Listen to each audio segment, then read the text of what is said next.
How's it going, everybody? So let's continue on in Revelation, our Antichrist study. And this gets into the twins. Do we get into the twins today? Doesn't look like I'm logged in because nothing is highlighted. So hang on just a quick second. And when I saw the hers and didn't see them highlighted, I immediately knew. So let's get on with it. Oh, do we get in? I was asking, do we get into so the seven heads? And that doesn't end up being the Antichrist. I don't know if we get into that today. He was is not. So we get into half of it. We get into half of the twins coming down. Or we're not into the twins yet. That'll be tomorrow's study. Good Lord willing that we get to that. All right. And the woman was arrayed. This began in yesterday, by the way. We're already at verse 4. The woman, again, this is a threefold situation. The whore of Babylon. It's that divine feminine spirit as the shape-shifting Satan has shape-shifted into the goddess and is in the technology as the goddess, Mother Nature, Mother Earth, Gaia, divine feminine, all that good fun stuff. That's their religion. Their religion is Satan, but it's Lucifer. It's the goddess. It's her. It's Lucifer. Lucifer. Even though the Bible is clear that the male or Lucifer in the Bible is a male word, but they like to call her Lucifer. More than likely because that's how she is to them. So they like, we don't believe the Bible because we know who our God is. We've talked to her, and it's that divine feminine spirit. Or they're all just doing all this on purpose, just because they'd rather run the world and just blaspheme God because they know humans don't get eternal torment day and night forever and ever. Just the fallen angels do. So these people are more than happy to hate a God that gave no choice in the world because free will is satanic, but they will teach free will because they love teaching the false doctrine.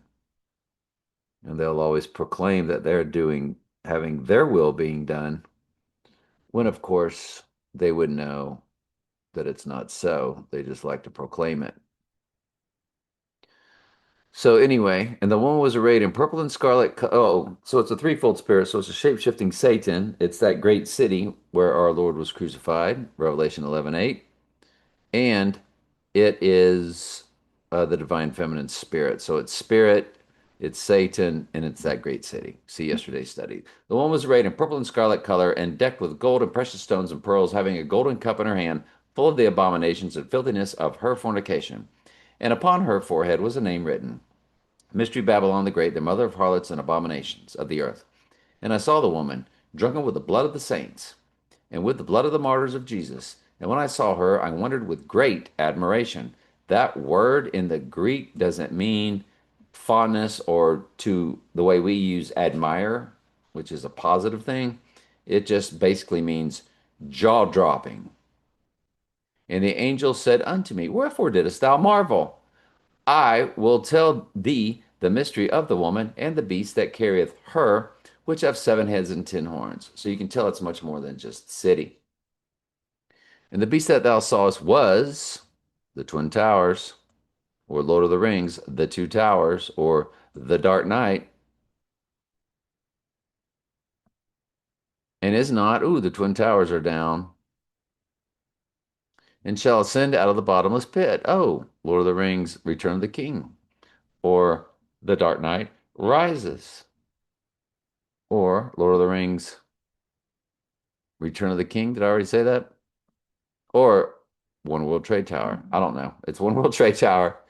It's the Dark Knight Rises, and it's Return of the King, Lord of the Rings. It's all three. It or not biblically, but it's all three and how they've given us their predictive programming. They've shown you everything through movies, through commercials, through television shows, through AI sites, and go into perdition. And that's when Satan is possessing the body, running World War III, who can make war with the beast. But nobody will know it until he has seemingly returned from the dead and put an end to World War III and go into perdition. And they that dwell on the earth, goats, the earth dwellers, shall wonder, whose names were not written in the book of life from the foundation of the world. When they beheld, because everything is set from the very beginning, from the right at, before the earth was made, all the goats were declared to be goats, and all the sheep were declared to be sheep before they were ever born. Just like it says, for he hath chosen us in him from before the foundation of the world. Ephesians 1, 4 and 5. And that's what grace is. Grace means favor, and it's God's influence. We've been over that many times.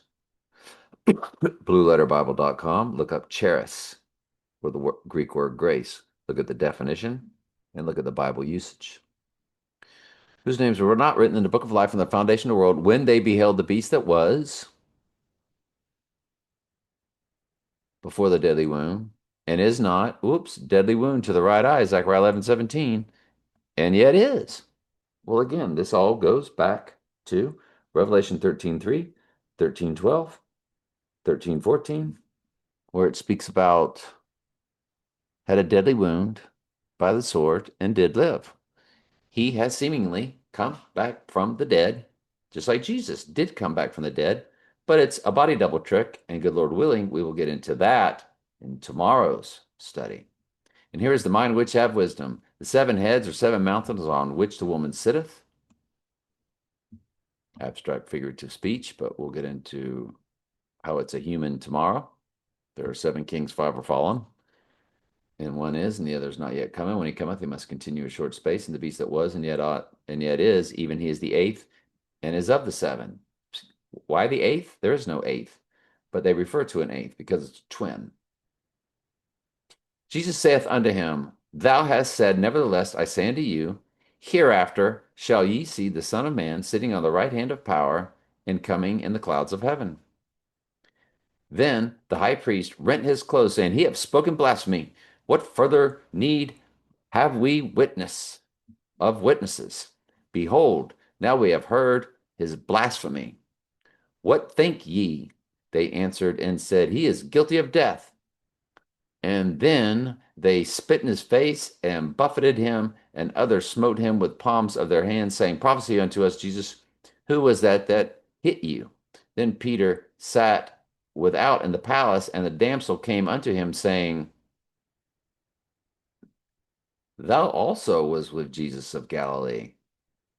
But Peter denied before them all, saying, I don't know what you're talking about. And then he went out on the back porch, and another maid saw him and said unto him, and to everybody else that was there, This fellow was also with Jesus of Nazareth. And again Peter denied with an oath, I do not know the man. And while came unto him they that stood by and said to Peter, Surely thou also art one of them, for the way that you speak gives you away. All right, I'm glad you're here. I love you very much. Ask questions anytime. That's what I'm here for.